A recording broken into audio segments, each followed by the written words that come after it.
Alors bonjour à toutes et à tous, rebonjour à toutes et à tous, bienvenue sur dailyfx.fr, bienvenue en salle de trading. Vincent Gann pour vous retrouver cet après-midi dans le cadre donc de l'émission Wall Street Insider.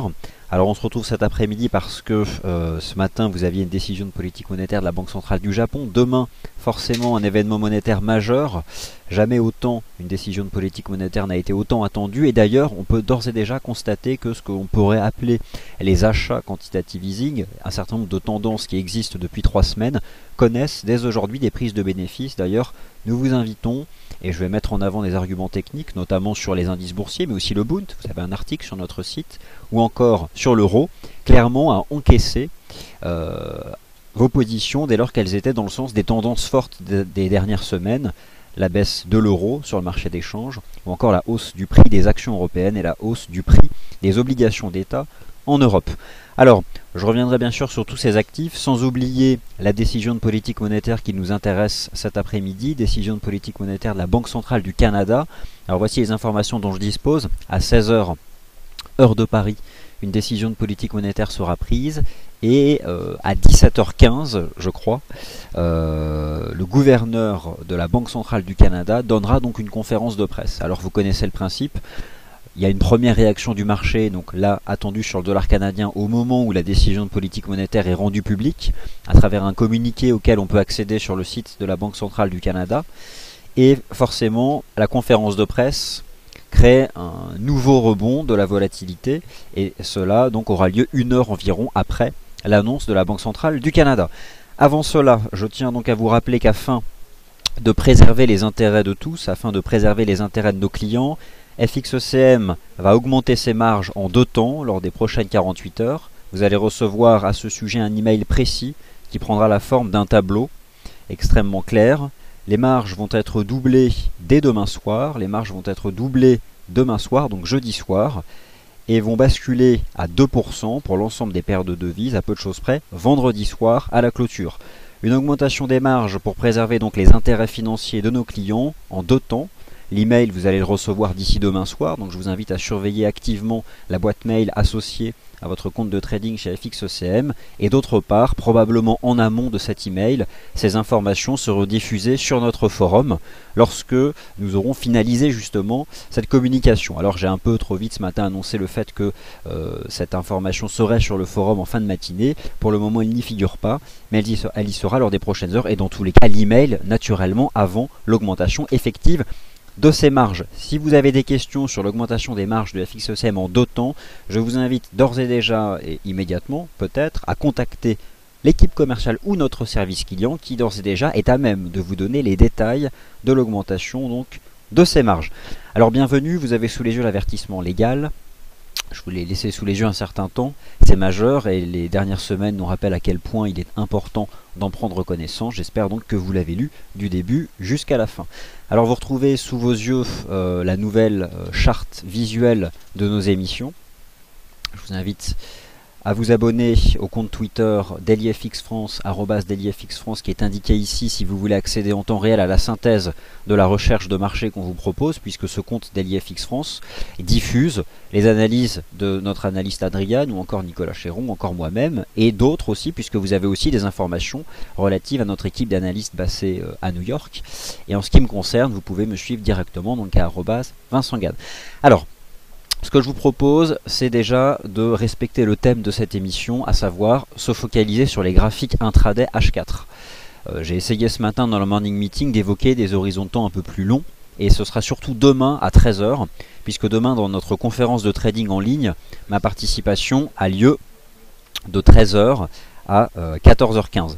Donc 2 parties. Tout d'abord, nous allons nous concentrer sur le dollar canadien, puisque donc à 16 h nous avons une décision de politique monétaire et 1 heure après donc une conférence de presse du gouverneur de la Banque Centrale du Canada. Et peut-être que parmi vous il y a des auditeurs qui tradent le dollar canadien ou qui peut-être utilisent cette monnaie d'échange au quotidien. Alors là vous êtes peut-être canadien, québécois, ça, tout dépend de la province au fond.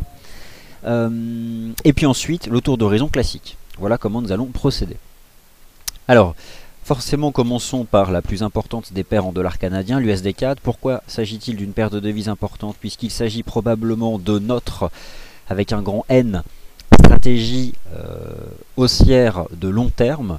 Nous l'avons accompagnée depuis les 1,06. Et si vous avez pris connaissance de notre travail de prévision boursière pour l'année 2015, elle nous intéresse encore vivement. L'idée c'est quoi? Je vais tout de suite vous expliquer. En ce qui me concerne, et vous allez avoir sur notre site à 15h15 une stratégie de trading qui vous sera proposée sur le GBP-CAD. Mais en attendant, il y a forcément deux mots d'ordre. Un certain nombre de ces paires de devises suivent une puissante tendance haussière. L'idée, c'est de s'intéresser au niveau de support. Mais il y a d'autres stratégies qui seraient celles de s'intéresser à des cassures haussières sur ces paires en dollars canadiens. Peut-être d'ailleurs quelque chose qu'on peut envisager sur le GBP-CAD. Vous allez avoir toutes les informations à 15h30 sur notre site. Alors commençons par l'USD-CAD. Le dernier signal positif en date a été donné lors de la séance du 15 janvier. Lorsque ce marché a réalisé une mèche basse ici sur un support à 1,18 $ canadien, avec dans l'esprit eh bien, une divergence haussière cachée sur cet horizon de temps intraday qui permettait justement, qui renforçait en tout cas la solidité du support à 1,18. Le marché a réagi fortement sur 1,18 et reparti au contact des sommets à 1,20.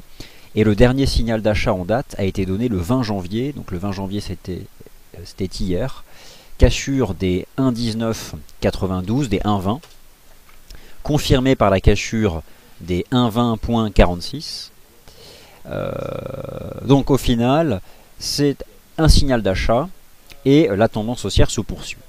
Alors l'idée c'est quoi? C'est que cette paire de devises, elle propose des phases d'impulsion suivies de drapeaux, de flags, de fanions, impulsion flat, bon vous connaissez le topo, et je pense que nous sommes actuellement dans cette phase de drapeau. Je pense qu'il faut chercher à se positionner sur l'USD-CAD au contact d'un niveau de support. Le premier support se trouve à 1,20.46, on est d'accord. Mais idéalement, j'aimerais, sur cette paire de devises, exploiter une volatilité basse, donc c'est-à-dire une mèche basse. C'est ce que vous aviez eu par exemple ici, sur cette séance du 15 janvier. Une mèche dans cette zone pour envisager des stratégies d'achat sur l'USD-CAD.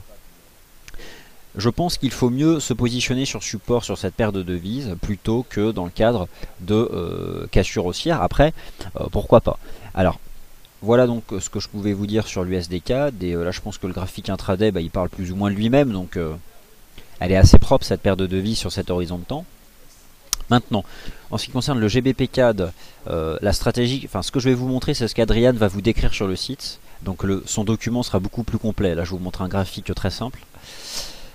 Voilà ce que Adrian me conseillait de vous montrer, cette ligne de tendance ici, qui attrape tous les sommets de marché. Le GBP-CAD fait partie de nos prévisions boursières de l'année 2015 avec un fort potentiel. Et c'est certain que, regardez ici, vous avez, alors on est sur l'horizon de temps journalier, attendez, je vais passer sur l'horizon de temps H4, mais regardez l'horizon de temps journalier, jambe de hausse, flat, imaginez si on franchit ce niveau, mais ça gagne, ça reprend 500 pips de plus, mais pour l'instant le signal il n'est pas donné.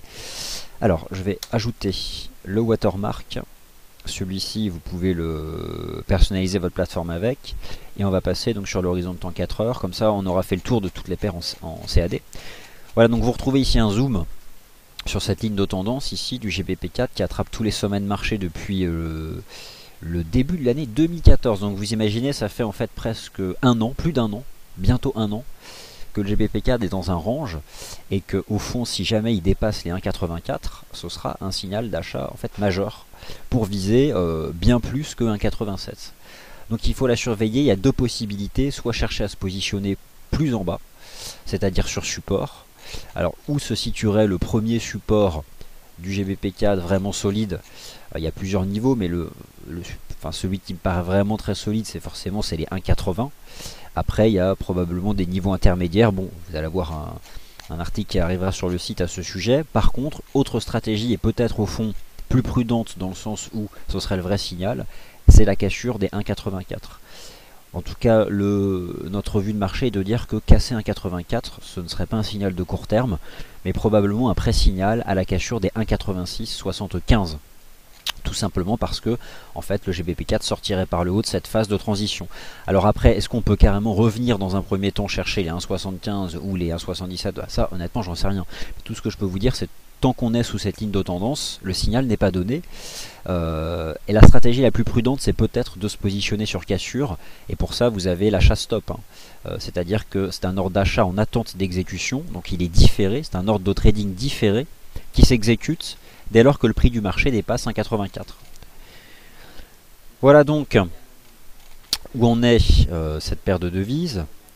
Ensuite, vous avez l'AUD-CAD. Alors l'AUD-CAD, c'est une stratégie de notre analyste Adrian depuis le test de ce support ici à 0,94, support majeur, c'est propre. Le vrai signal d'achat, je dirais qu'il a été donné à la cassure des 0,9641, puisqu'en réalité on a probablement ici une figure de creux. Ensuite, les signaux d'achat se sont succédés sur l'AUD-CAD, puisqu'on a cassé cette ligne de tendance. Donc, ensuite, on a fait une forme de pullback, et depuis, on progresse au sein de ce canal. L'objectif, je dirais, technique naturelle, est de revenir chercher ce sommet ici. Donc la résistance qui passe ici, pour la parité quoi, hein, 1 AUD égale 1 CAD, 0,9986. Là aussi, je pense que, comme sur l'USD-CAD, il y a deux possibilités. Soit se positionner sur un niveau de support.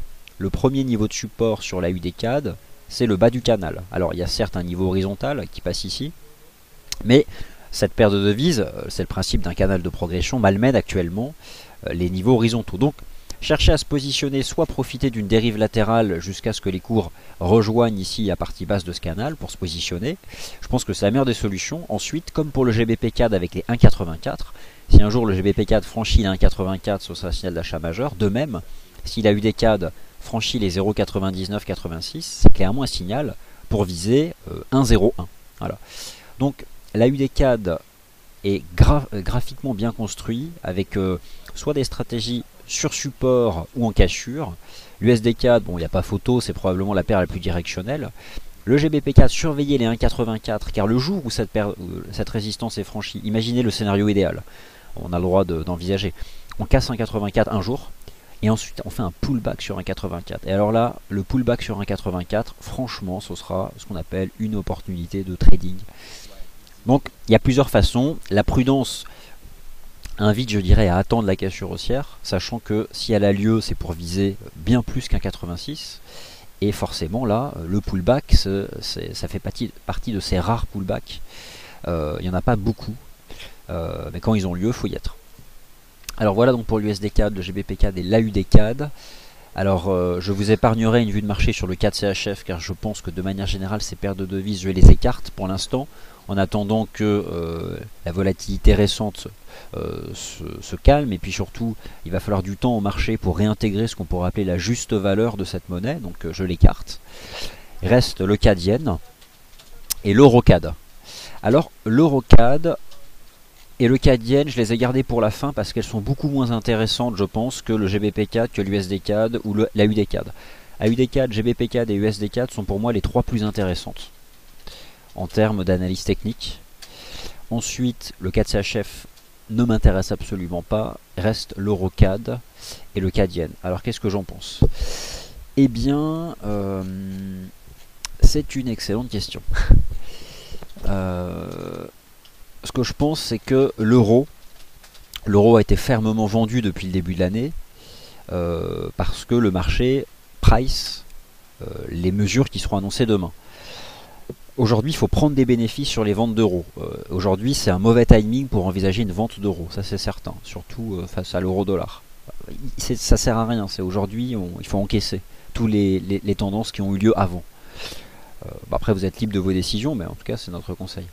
L'Euro-CAD, je dirais que le dernier signal en date, ça a été ce niveau ici à 1,3950. On brille 1,3950, mais on vient chercher cette ligne de tendance. Honnêtement, j'ai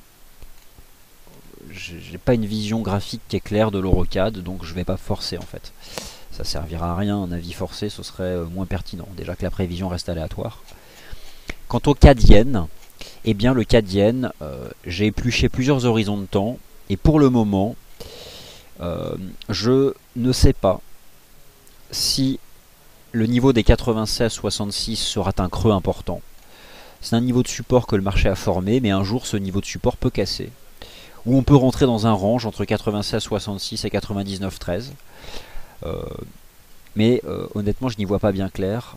Et même d'ailleurs en basculant sur des horizons de temps supérieurs, j'ai plutôt toujours l'impression que c'est une paire de devises sous pression. Donc le CAD-Yen, en l'état, je n'y vois pas de stratégie. Donc pour résumer, intéressez-vous au GBP-CAD, à l'AUD-CAD et à l'USD-CAD. Si vous avez des questions, laissez-les dans le chat, je répondrai. Et maintenant, on va étudier les autres actifs. Alors, le CAC 40, le DAX, les marchés actions, on a été assez largement défenseurs de vues de marché positives ces dernières semaines. L'analyse technique suggère que cette phase d'appréciation elle peut se poursuivre, et notamment lors des prochaines semaines. Cependant, sur le court terme, je mets en avant le fait que c'est pas encore actif, mais le momentum du marché invite clairement, et bien sûr avant l'événement monétaire majeur qui aura lieu demain, prenez des bénéfices. On est sur un niveau intraday ici à 4420, le marché le malmène. C'est-à-dire que un vrai pullback, un pullback peut avoir lieu sur le CAC jusqu'à 4325 points. J'avais une question ce matin sur Twitter, peut-on envisager un pullback sur support avant la Banque Centrale Européenne?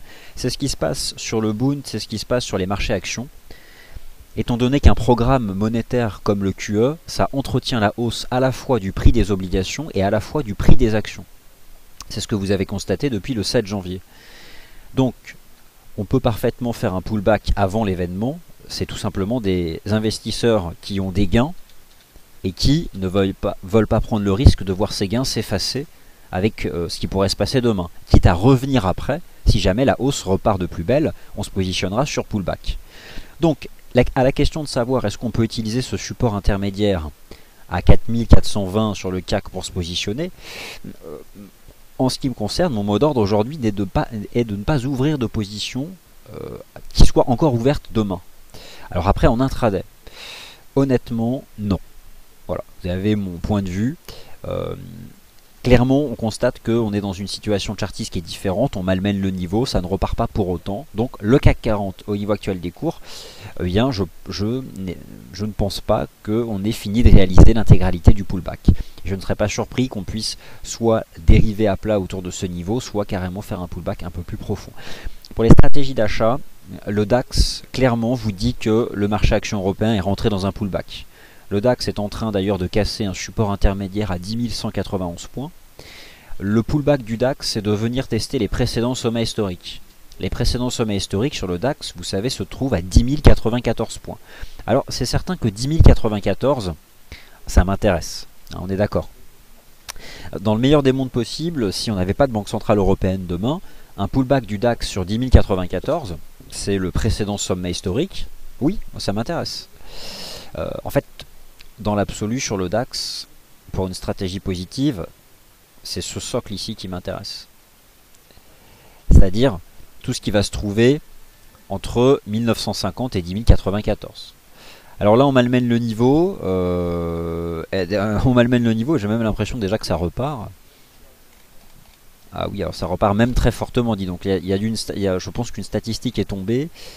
Une statistique a dû tomber parce que là, nous avons, eh bien, un début même, peut-être même mieux que ça, dis donc. Réaction sympathique du CAC 40 sur son support à 4420 points.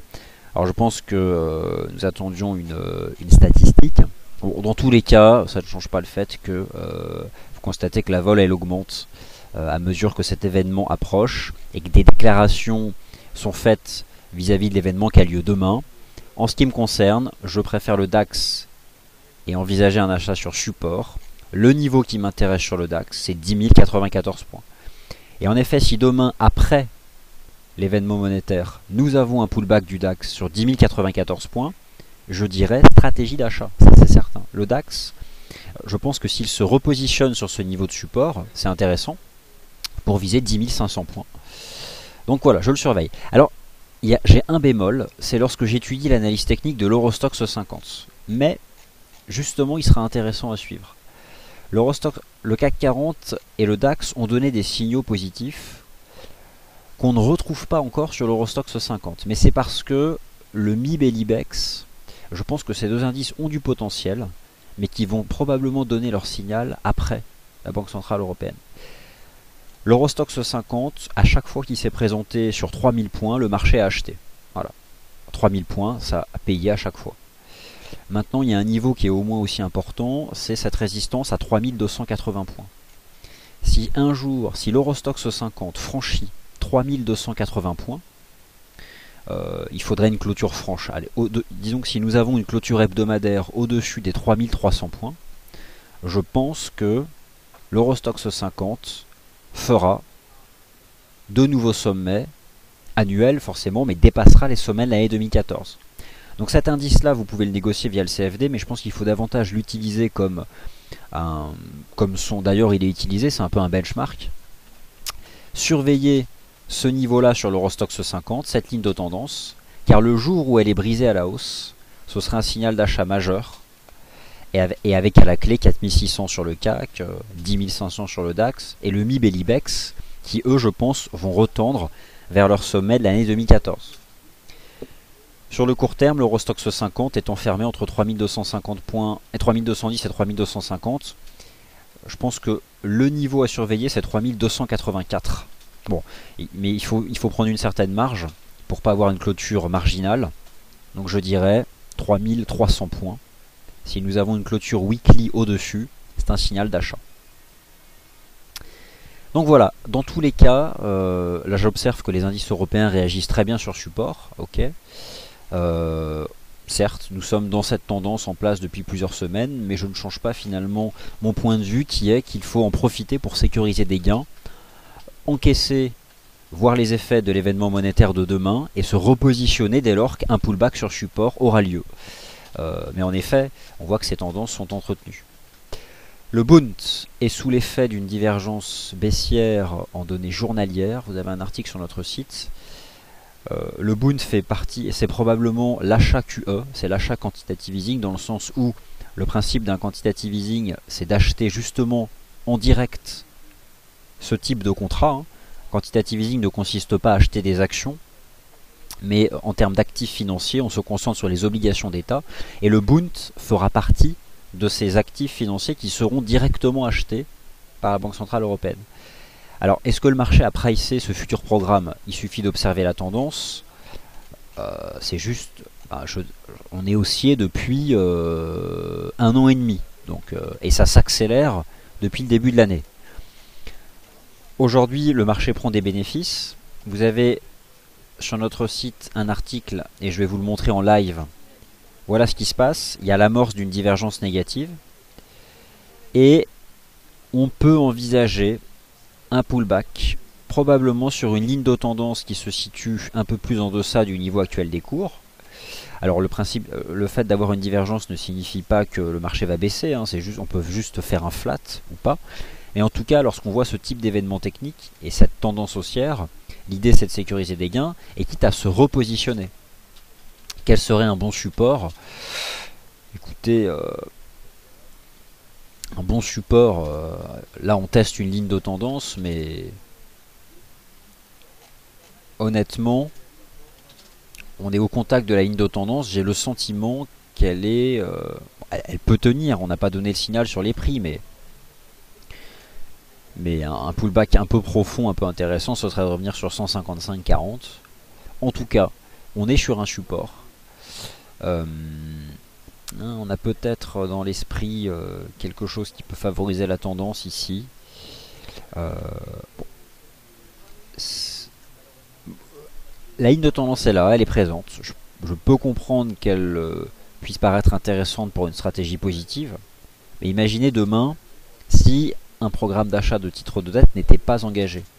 Imaginez qu'il soit simplement évoqué. Le Bund, là, il tombe en ligne droite, il retombe en ligne droite ici. La vol, elle sera importante. Voilà. Et regardez même les indices, là, il y a une volatilité énorme. On malmène tout le monde. Donc, je persiste et je signe. Prenez des bénéfices et on se repositionnera plus tard sur support, notamment sur le DAX, s'il réalise un pullback sur 10 094 points. Alors voilà pour les indices. Maintenant, l'once d'or et l'argent. Alors, l'once d'or, nous défendons depuis le 12 janvier une anticipation haussière. C'est de l'analyse technique, mais il y a d'autres éléments. On avait aussi apprécié le fait que le prix des métaux précieux soit devenu étanche à la poursuite de l'appréciation du dollar US. Les cours ont donné un signal d'achat le 12 janvier en cassant les 1230. 1225, 1230. Ils ont fait un pullback et ensuite ils se sont bien appréciés. Je pense toujours que les métaux précieux vont s'apprécier davantage et que l'once d'or peut rejoindre les 1320. Maintenant, est-ce qu'avant cela, on peut revenir sur support? En l'état, c'est suracheté, mais il n'y a pas de div. Mais il y a quand même un écart que je commence à trouver important par rapport à certaines lignes de tendance. D'autre part, on a atteint cet objectif à 1300, 1296. Et on peut envisager un pullback sur 1260, 65. 1260, 65. Donc, là, c'est le même principe. Si vous êtes à l'achat, vous êtes dans le bon sens. L'idée, c'est quoi? C'est d'encaisser des gains, au moins partiellement, de remonter les stops. Si je devais le remonter le stop, je le mettrais sous 1255 maintenant. Et par contre, j'exploiterais un retour dans cette zone pour reprendre. Après, vous allez dire, bon, vous dites en gros qu'il faut tout clôturer avant, etc. etc. Mais j'ai envie de dire, plus ou moins, le mot d'ordre, c'est ça en fait. C'est d'avoir une exposition monétaire assez réduite en amont de l'événement pour se repositionner une fois que l'événement sera connu. Et franchement, je pense que c'est vraiment comme ça qu'il faut faire. Après... Alors ensuite, les paires de devises majeures. Regardez ce qui se passe aussi sur l'euro-dollar, c'est le même principe. Qu'est-ce que c'est le principe? L'achat quantitative easing, c'était l'achat d'actions, l'achat d'obligations. C'était aussi la vente d'euros. Regardez, nous sommes à moins de 24 heures de cet événement et l'euro se stabilise. C'est probablement des rachats de positions vendeuses, des rachats de short.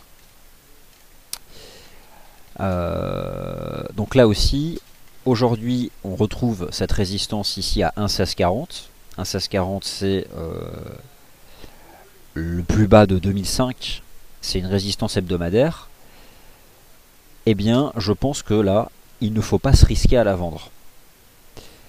Il ne faut pas se risquer à la vendre, tout simplement parce que on a eu un certain nombre de rejets, un premier rejet, un second rejet, mais le marché n'a pas réalisé, n'a pas réussi à faire de nouveau plus bas.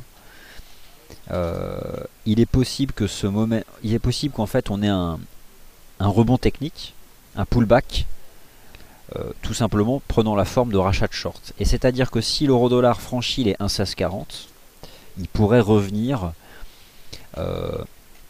chercher tout simplement les 1,1750, voire peut-être les 1,1862. Bon, dans tous les cas, pour le moment, j'avoue, on teste la résistance. Il est vrai que pour le moment, il s'agit simplement d'un marché latéral entre 1,1540 et 1,1640, et qu'au fond, tant qu'on est sous résistance, ça peut rebaisser. Donc, vendre les 1,1640 sur l'euro-dollar, c'est une résistance, mais autant je pouvais être confiant au moment du pullback du 16 janvier, autant le pullback du 19 janvier était intéressant, autant celui-ci, le troisième pullback, j'ai moins confiance. Mais bon, c'est vrai qu'on est sous cette ligne de tendance. Pourquoi pas? Mais en ce qui me concerne, je pense qu'aujourd'hui, il faut éviter de faire ce qui a été fait depuis plusieurs semaines par le marché, quitte à le refaire après l'annonce. Alors, le GBP USD sur cet horizon de temps, le voici. GBP USD, c'est un peu comme l'eurodoll, c'est-à-dire que on est rentré dans une phase un peu latérale depuis le 8 janvier. Ici, vous retrouvez le trou de cotation qui a été ouvert dans la nuit du 4 au 5 janvier. Bon, quelle est la forme chartiste de cette phase de transition latérale? C'est plus ou moins un triangle. Enfin, il n'y a pas réellement de forme chartiste. Le GBP USD, il a tout à fait la possibilité de revenir chercher la borne haute de cette ligne de tendance, donc éventuellement revenir chercher un 52,35. Ce qui serait sur le GBP USD un super niveau pour une stratégie de vente, c'est de revenir chercher le gap baissier du 5 janvier, qui passe à 1,5320. Pour le moment, nous sommes dans cette phase de transition latérale. Envisager une stratégie d'achat dans la partie basse pour viser cette ligne oblique baissière, pourquoi pas? Sachant que là, le stop, il est à positionner sous les 1,50.50 pour aller viser les 1,5230. Donc j'ai envie de dire, du point de vue du money management, c'est plutôt quelque chose qui se justifie. L'USD Yen, alors l'USD Yen, cette paire de devises, je pense qu'elle construit un creux important entre 115,50 et 116. J'escomptais le fait que la cassure des 117,70 permette de rejoindre les 119,50, ça n'a pas été le cas. Donc échec de cette anticipation. Il y a un support intermédiaire à 116,90. Le niveau qui m'intéresse sur l'USD Yen, c'est clairement de revenir tester le niveau des 116. Maintenant, est-ce qu'on doit considérer 116,90 comme un niveau intéressant pour une stratégie d'achat? Franchement, il faut que ça réagisse vite. Et là, je trouve qu'on retombe assez fortement. Honnêtement, il y a une possibilité de voir ce marché revenir chercher la partie basse de ce que j'estime être une phase de transition latérale. J'ai été déçu par le fait que l'accélération ici n'a pas permis de rejoindre les 119,50. Ma vue de marché serait en fait d'attendre un retour dans cette zone ici, 116, pour envisager une stratégie positive. Alors, l'AUD-USD, eh bien hier je vous ai proposé une possibilité de se positionner long sur 0,8160 pour viser 0,8289. Je pense que l'AUD-USD, c'est ce que je vous ai montré ce matin, il existe un niveau de support mensuel à 0,8050. Et oui, somme toute, je pense que là on a un chandelier 4 heures qui confirme, c'est intéressant. Belle réaction sur ce support. En réalité, on a une jambe de hausse, on a fait une espèce de compression qui plus ou moins a pris la forme d'un drapeau ou d'un wedge. Bon, il n'y a pas. Est-ce qu'on a réellement une forme chartiste? C'est pas hyper propre, faut l'admettre. Mais l'idée, c'est que je pense qu'en effet, ce marché pourrait revenir chercher les 0,89, 82, 89, voire les 0,83, 50. Alors. Lorsque vous observez la UDNZD, il a atteint notre objectif, un de nos objectifs. Ah, alors attendez, je reviens sur l'euro-dollar, puisque regardez, j'ai l'impression que l'euro-dollar tente de casser sa résistance. Donc voilà, vous constatez qu'aujourd'hui, il ne faut pas faire ce que le marché fait depuis 3 semaines. Il ne faut pas vendre l'euro, il ne faut pas aujourd'hui se positionner long sur le Bund et les actions européennes. Il y a des prises de bénéfices. Des prises de bénéfices, c'est quoi ? Ce sont des rachats de shorts sur l'euro et des prises de bénéfices sur les achats d'actions et d'obligations.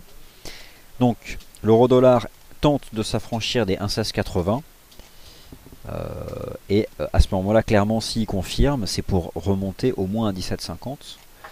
Peut-on envisager une stratégie positive sur l'euro-dollar? Moi, en ce qui me concerne, je préfère l'attendre sous résistance, mais après, un débordement, disons, en clôture horaire. Pas forcément attendre la clôture 4 heures. Mais une cassure des 1,1640 en clôture horaire serait un signal pour rejoindre les 1,1740. Alors, l'USD CAD, les paires en CAD, je vous en ai parlé tout à l'heure. Les métaux précieux, bien regardez, c'est ce qui se passe. Il y avait un écart au support, notamment à ces lignes de tendance trop marquées. Donc là aussi, toutes les tendances en place depuis début janvier, elles étaient nettes. Tendance haussière des métaux précieux, tendance baissière de l'euro, tendance haussière des actions, tendance haussière des obligations. Aujourd'hui, le marché, constatez ce qu'il fait, il prend des bénéfices sur tout. Donc, c'est pas forcément des positions short qui s'ouvrent, mais plutôt des prises de bénéfices. Et c'est comme le Bund, je pense que cette ligne de tendance, elle sera menacée de casser. Et regardez les indices, il y a tout à fait la possibilité de voir le CAC 40 effectuer un pullback sur 4325, 4365, ou encore de revoir le DAX revenir chercher les 10 094 points, son précédent sommet historique. Le NZD USD rebondit depuis un fort support à 0,76 20. C'est ce gros niveau ici. Honnêtement, le NZD USD c'est devenu une espèce de gros range. Il est possible que les 0,77 soient cassés à la hausse sur le court terme. À ce moment-là, cela signifierait que si le marché réintègre, disons que si nous assistons à une cassure haussière des 0,77, tout à fait possible d'envisager le NZD-USD se rediriger à nouveau, parce qu'il y a un range qui est assez facile à délimiter ici entre 0,76 et 0,7850. On est plus ou moins dans cette situation-là. Donc on peut envisager une cassure haussière des 0,77 pour viser 0,7850. Donc comment ça s'était passé d'ailleurs à l'époque? Bah regardez, un chandelier H4 de cassure, là vous êtes sur les chandeliers H4, un chandelier H4 de cassure, signal, et on vise le haut du range. Là le principe c'est d'attendre un chandelier H4 de cassure, signal, et on vise 0,7750. Parce que pourquoi il faut attendre? Regardez ce qui peut se passer. On peut avoir des mèches, clôturer en dessous et retomber sur 0,76. Donc il faut probablement surveiller ce niveau, ça peut être pas mal, sur le NZD USD. D'autant plus que l'AUD NZD arrive sous résistance maintenant, après avoir gagné 400 pips. 350 pips, pardon, depuis 2 semaines. Donc il y a probablement un signal d'achat ici à surveiller, des 0,77, pour viser les 0,7850. Alors, voilà. Et bon, ensuite il y a tout un tas d'autres paires de devises. Je vais répondre à vos premières questions et il y a la décision de politique monétaire de la Banque centrale du Canada à 16 h, donc je mettrai l'USD CAD, le GBP CAD notamment. Bon là je peux laisser le DAX et le CAC et bon vous voyez que il faut prendre des bénéfices, hein. Il y a juste pas photo, la vol elle augmente déjà quoi. Donc là clairement.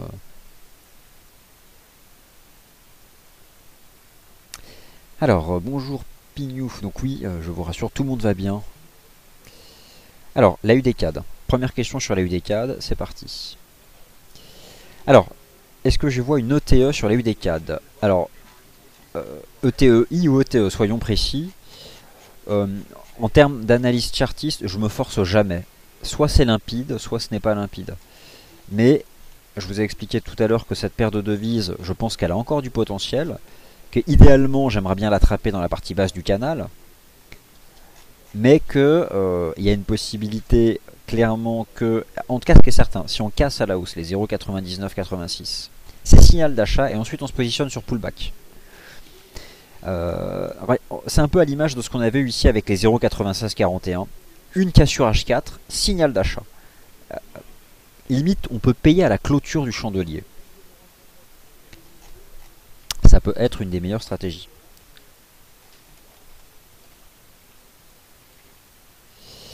Alors, d'après le Pound Index, le GBP est en perdition. Alors, non, au contraire, le GBP Index, il est plutôt neutre depuis plusieurs mois.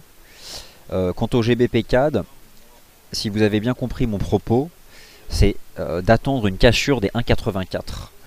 C'est-à-dire que si un jour ce marché brise à la hausse 1,84, c'est franchement pour gagner 1000 pips. Jambe de hausse, flat, jambe de hausse. Je vais vous dire, hein, je vais tout de suite, on va faire des extensions. Je vais attraper la totalité de ce mouvement. Ah, attendez, on va l'attraper. Hein. Voilà, totalité du mouvement. Reporte au bas de aux parties basses de la consolidation. Voilà. Je vais ajouter toutes les... Alors l'idée c'est un jour on casse 1,84, on fait un pullback, à ce moment-là on se positionne. Clairement les targets sont largement au-dessus des sommets de février 2014. Donc derrière, la cassure des 1,84 serait un signal pour viser 1,90, 1,92, hein, je pense. Pour le moment, est-ce que le signal est donné? Non, mais celle-là, il faut la garder dans un coin de votre tête. Faut-il se positionner sur support? Pourquoi pas?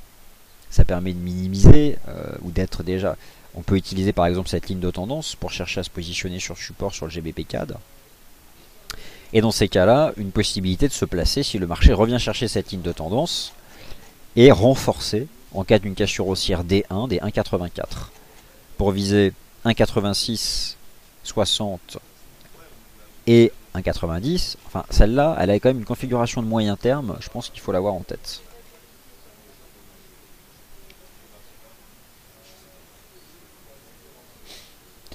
Alors non Olivier, il n'y a aucune possibilité de voir un gap égal au CHF avec la Banque Centrale du Canada sur l'USD CAD.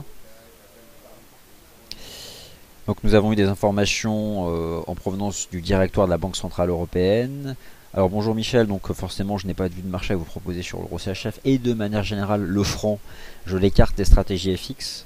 C'est naturel étant donné que si vous avez jeté un œil aux indices de volatilité implicite de cette monnaie, elle est juste énorme. Donc à ce moment-là, ça sert à rien de s'y exposer. Donc voilà, merci de poster donc toutes ces informations. Nous avons des informations de Banque Centrale Européenne. Donc merci. La Banque Centrale proposerait un quantitative easing de 50 milliards par mois jusqu'en 2016. Donc voilà, ok, c'est les informations qui commencent à circuler. Ça change pas mon opinion, il faut prendre des bénéfices sur les achats d'indices, les achats d'obligations, et prendre des bénéfices si vous avez été vendeur d'euros. Et on verra à partir de jeudi après-midi ce qu'on pourra vous proposer. Dans 2 minutes, la Banque Centrale du Canada, donc on va se concentrer.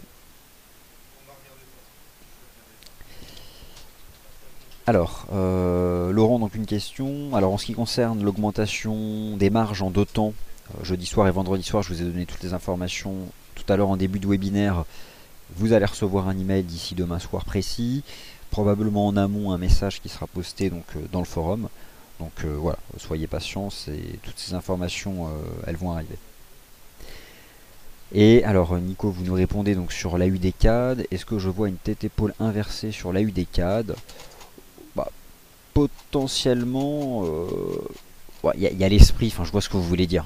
Épaule, tête épaule. En tout cas, ce qui est certain, c'est que 0,9986 sur la UD-CAD et 1,84 sur le GBP-CAD sont des niveaux d'accélération énormes.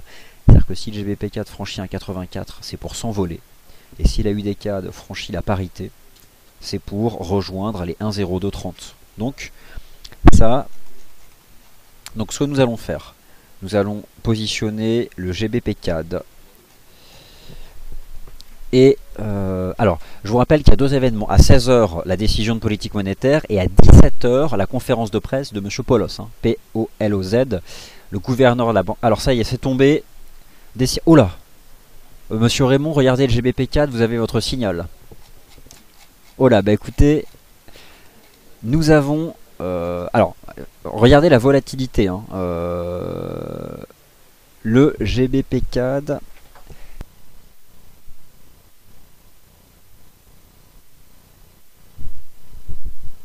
Alors, vous constatez que plus que jamais, les décisions de politique monétaire créent de la vol. Vous venez d'assister à une volatilité de 250 pips sur les paires en CAD. 250 pips de vol sur le GBP-CAD. Dites-vous bien qu'en l'état, si nous avons ce soir en D1 une cassure haussière des 1,84, cette paire s'envole à 1,90, voire même beaucoup plus. Fait partie de nos stratégies de l'année 2015. Vraiment, alors vous ne précipitez pas, là, c'est nous avons de la vol, là, énormément de vol, etc.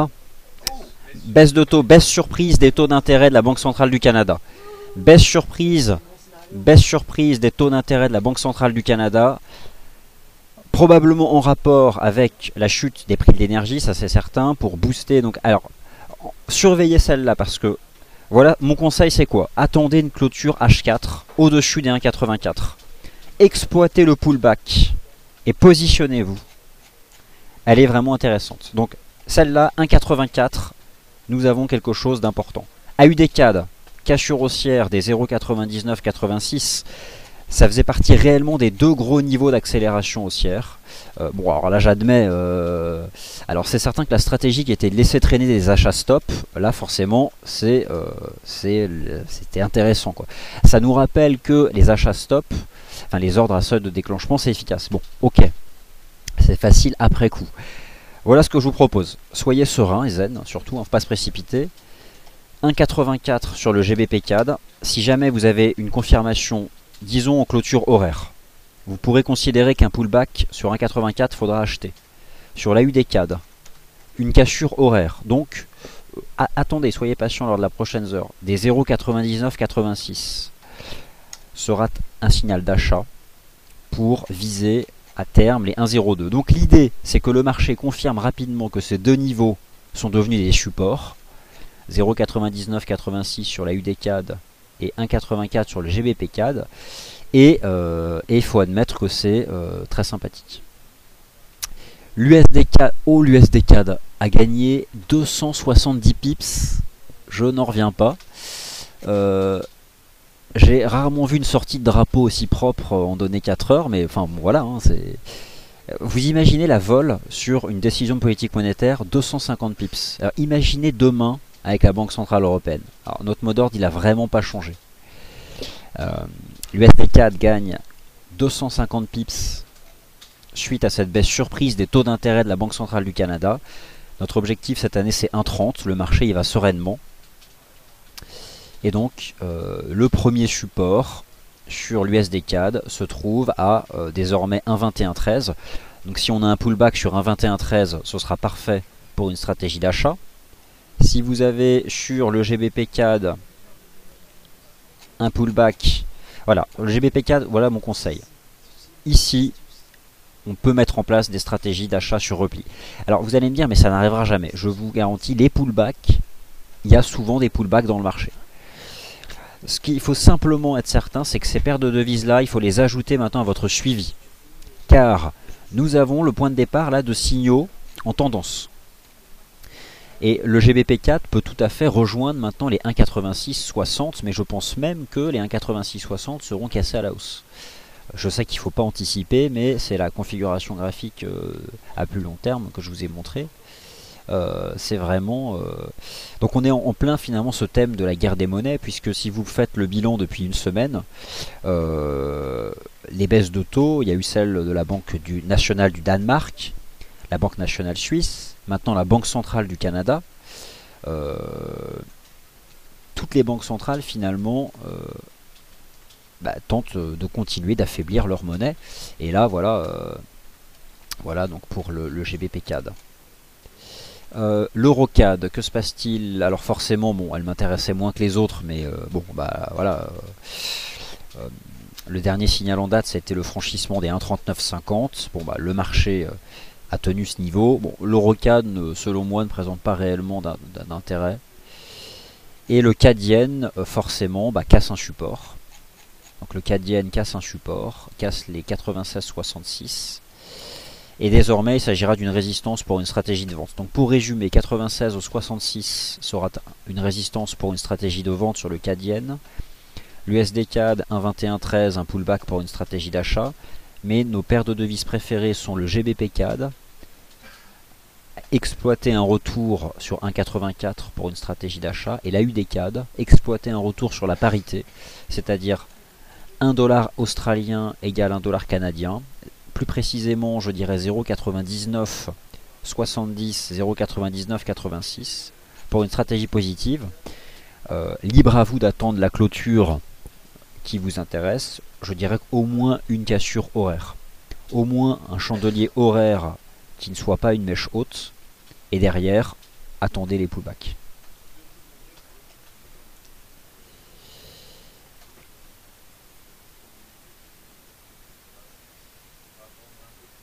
Alors, Delestime. Alors, comment faire apparaître le GBP CAD? Alors, c'est simple. Vous contactez en fait votre service client.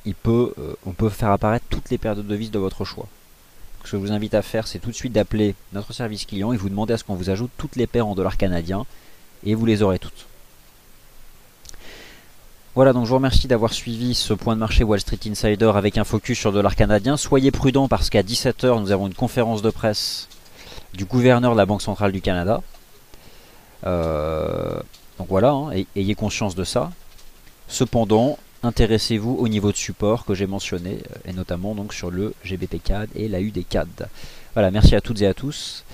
Demain, à partir de 9 h, grande conférence en ligne, ici même, avec un programme assez varié. On commencera par un topo justement sur l'inflation. Donc on reviendra assez largement sur cet agrégat économique qui est très suivi par les banques centrales justement, pour faire ce type de choses comme on le voit aujourd'hui là. Et puis des invités, des stratégies de long terme, etc. Bref, rendez-vous demain à partir de 9 h avec un bon café, ici même, pour une journée complète de conférences en ligne. À demain.